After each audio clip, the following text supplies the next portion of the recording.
Hi అండి, అందరికీ నమస్కారం. తెలుగు సౌరభాలు ఛానల్కి అందరికీ స్వాగతం పలుకుతూ, ఈ ఛానల్ ద్వారా సుమతి శతకంలో ఇప్పటి వరకు 16 విభాగాల్లో మనం చాలా చక్కని పద్యాల్ని, వాటి భావాల్ని తెలుసుకున్నాం. ఇప్పుడు ఈ 17వ విభాగంలో మరో అనర్ఘ రత్నం లాంటి చక్కని పద్యాన్ని, దాని భావాన్ని మనం తెలుసుకుందాము. ఇందులో ఏం చెప్తున్నారంటే, నోరు ఎలా ఉండాలి అనే విషయాన్ని చెప్తున్నారు. అదేమిటండి నోరు ఎలా ఉండాలి?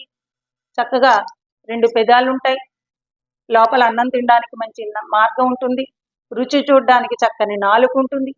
ఇదే కదా నోరంటే అని అనుకోవచ్చు. కానీ ఏది ఉపయోగకరమైన నోరు అనేది చెప్తున్నారు ఈ పద్యంలో. అందరికీ నోరు ఉంటుంది, మనిషి అయి పుట్టిన తర్వాత లేదా జంతువులకి ప్రతిదానికి ఆహారాన్ని స్వీకరించడానికి నోరు అనేది ఉంటుంది. కానీ నోరు యొక్క పవిత్రత ఏమిటి, నోరు ఎలా ఉండాలి అంటే ఎలా ఉపయోగించుకోవాలి అనే విషయాన్ని బద్దెన గారి పద్యం ద్వారా మనకి తెలియజేస్తుంది. ఇమ్ముగ చదువని నోరు అమ్మాయని పిలిచి అన్నమడుగని నోరు తమ్ముల పిలువని నోరు కొమ్మరి మను ద్రవ్వినట్టి గుంటర సుమతి. ఇమ్ముగ చదువని నోరును, నోరు అనేది ఎలా ఉండాలట? చదవాలి అంటే ఏమిటి? మంచి మాటల్ని నేర్చుకోవాలి. చదువు అంటే ఏమిటి? జ్ఞానాన్ని సంపాదించుకోవడమే చదువు. ఈ జ్ఞాన సముపార్జన లేకుండా అనవసర విషయాలు మాట్లాడుతూ నోటికొచ్చినట్టుగా అక్కర్లేని పదజాలాన్ని ఉచ్చరిస్తూ ఎందుకు పనికి రాకుండా మనం తినడానికి మాత్రమే దీన్ని ఉపయోగిస్తే అది నిరుపయోగకరమైన నోరు. ఇమ్ముగ చదువని నోరు, ఇమ్ముగా అంటే చక్కగా, చక్కగా చదువులు చదవని నోరు. చదువు అంటే కేవలము పుస్తకము చదవడమే కాదు, సంస్కారంతో కూడిన విద్యని అభ్యసించడం ఏదైతే ఉందో అది నిజమైనటువంటి చదువు. పుస్తకాలు చదివింది పుస్తకాలకే వదిలేయకుండా మనం దాన్ని హృదయంలోకి తీసుకోగలిగి ఉండాలి. అలా తీసుకోవడానికి పనికొచ్చే నోరు ఏదైతే ఉందో అలా చదవగలిగిన నోరే నిజమైనటువంటి నోరు. అంతేకాని సరిగ్గా చదవనటువంటి నోరు నోరు కాదు. అంటే చదువులు నేర్వని నోరు అంటే చదువులు లేకపోతే ఇంకా నోరెందుకు పనికిరాదా అండి అంటే, చదువు అంటే జ్ఞానం. నిరక్షరాస్యుడి దగ్గర కూడా జ్ఞానం ఉంటుంది. అంటే ఇతరులకి మనం చెప్పే ప్రతి మాట ఉపయోగకరమైనదిగా ఉండాలి. అలాంటి మాటలు మాత్రమే ఈ నోటి నుంచి మాట్లాడాలట. అదే నిజమైనటువంటి చదువు. అలా చదవని నోరు ఏదైతే ఉందో అది నిరుపయోగమైనది. తర్వాత అమ్మాయని పిలిచి అన్నమడుగని నోరు అంటే అందరూ అమ్మ అని పిలిచి అడుగుతారు. అన్నం పెట్టండి అమ్మా అని బయటవాడు అడుగుతాడు, అడుక్కునేవాడు. ఇంట్లో వాళ్ళైతే అన్నం పెట్టమ్మా అని తల్లిని అడుగుతారు. అయితే ఏమిటి? ఆప్యాయత అనేది కలిగి ఉండాలి. మనం ఎలా పిలుస్తున్నాము అనేది నోరు ఉపయోగించే విధానాన్ని బట్టి ఉంటుందన్నమాట. అమ్మా అనే మాటకి కొన్ని పదాలు కలిపితే విపరీతార్థాలు వచ్చే పదాలు కూడా. అన్నం అడిగేటప్పుడు అంటే తల్లిని మనం సంబోధించేటప్పుడు ఆప్యాయతతో కూడిన పిలుపు ఉండాలట. ఆప్యాయత అంటే ప్రేమ. ఈవేళ పిల్లలు కూడా ఎంతమంది ఉన్నా తల్లిదండ్రుల్ని పిలిచేటప్పుడు ఈ ఆప్యాయత అనేది ఉండట్లేదు. ఏయ్ అన్నం పెట్టావా, స్కూల్కి టైం అయిపోతుంది, క్యారేజ్ చేసేద్దావా, ఇలా మాట్లాడుతున్నారు. ఇది చాలా తప్పు అని చెప్తున్నారు బద్దెన గారు. అమ్మాయని పిలిచి అన్నమడుగని నోరును ఆప్యాయంగా పిలిచి అమ్మ అన్నం పెట్టవా, ఆకలేస్తుంది, అలా ప్రేమగా అడగాలట.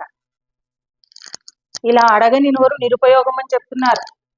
తమ్ముల పిలువని నోరును, తమ్ములు అంటే సోదరులు, అక్క చెల్లెళ్ళు అవ్వచ్చు, అన్నదమ్ములు అవ్వచ్చు. ఈవేళ పరిస్థితి ఎలా ఉంది? అన్నదమ్ములు మాట్లాడుకోరు, అక్క చెల్లెళ్ళు మాట్లాడుకోరు, పక్క పక్క ఇళ్ళైనా కూడా కంటితో కూడా చూసుకోరు, కనీసం పిలుచుకోవడానికి నోరు ఉపయోగించుకోరు. మరి ఇటువంటి నోరు నిరుపయోగమైందే కదా. తమ్ముల పిలువని నోరు కొమ్మరి మను ద్రవ్వినట్టి గుంటర సుమతి. ఈ నోరు ఎటువంటిదిట? కుమ్మరవాడు మట్టి కుమ్మడానికి తీసినటువంటి మట్టి గుంట లాంటిది. తర్వాత ఆ గుంట ఎందుకు పనికిరాదనమాట. అలాగా కేవలము తినడానికి మాత్రమే ఉపయోగించే నోరు నిరుపయోగమైనది సుమా అని ఈ పద్యం ద్వారా బద్దెన గారు మనకి తెలియజేస్తున్నారు.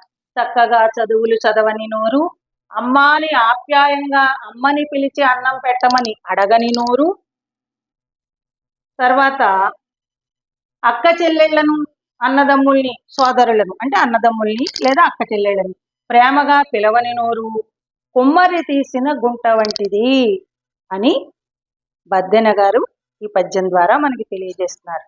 అయితే 1-2 సుమతి శతక పద్యాల్లో నేను చదువుతున్నప్పుడు ఈ పద్యంలో 3వ పాదాన్ని తమ్ముల మబ్బని నోరును అని కూడా ఉంది. తమ్ముల అంటే తాంబూలం, అంటే తమలపాకులు, సున్నము, వక్క ఇవన్నీ వేసుకుని కిళ్ళి అంటాం కదా మనం, అది తాంబూలం. తాంబూలం వేసుకొని నోరు, తాంబూలంతో పండని నోరు నిరుపయోగము అని 1-2 పుస్తకాల్లో నేను చదివాను. అయితే ఇక్కడ విద్యార్థి దశలో తాంబూలం అనేది నిషేధం కాబట్టి తమ్ముల పిలువని నోరును అనేది మనం సరైన పద్యపాదంగా చెప్పుకోవడం సముచితంగా ఉంటుంది.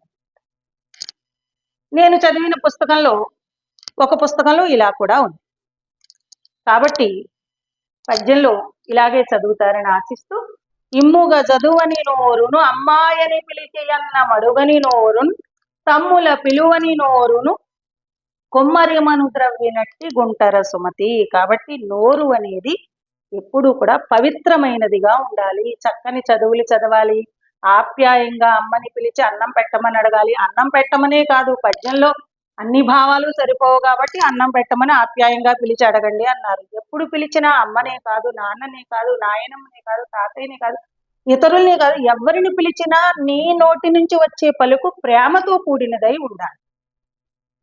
ప్రేమ వల్ల దేన్నైనా సాధించగలుగుతాము అని దాని యొక్క అంతరార్థం అన్నమాట. సోదరుల్ని కేవలము ఆస్తి కోసము లేదా కక్షలు కార్పణ్యాల కోసము ఎప్పుడూ కూడా అనుజన్ముల్ని వదులుకోకూడదు. మనతోటి సోదరుల్ని, మనతో పుట్టినటువంటి అక్క చెల్లెల్ని, అన్నదమ్ముల్ని వదులుకోకూడదు. వాళ్ళతో ప్రేమగా మాట్లాడాలి, లేకపోతే ఈ నోటికి సార్థకత ఉండదు. అది కుమ్మరివాడు తవ్వినటువంటి మట్టి గుంటతోటి సమానము సుమా అని దీని యొక్క భావం అన్నమాట. విన్నందుకు మీ అందరికీ ధన్యవాదాలు. ఈ వీడియో కనుక మీకు నచ్చినట్లయితే లైక్ చేయండి, షేర్ చేయండి, సబ్స్క్రైబ్ చేయండి. పిల్లలందరికీ సుమతి శతక పద్యాలు నేర్పించండి. వీడియోని దయచేసి యూట్యూబ్లో మాత్రమే చూడండి. చూస్తారు నాకు తెలుసు, మీకు పదే పదే నేను చెప్పక్కర్లేదు. మరో మంచి వీడియోతో మీ ముందు ఉంటాను. అంతవరకు థ్యాంక్ యూ.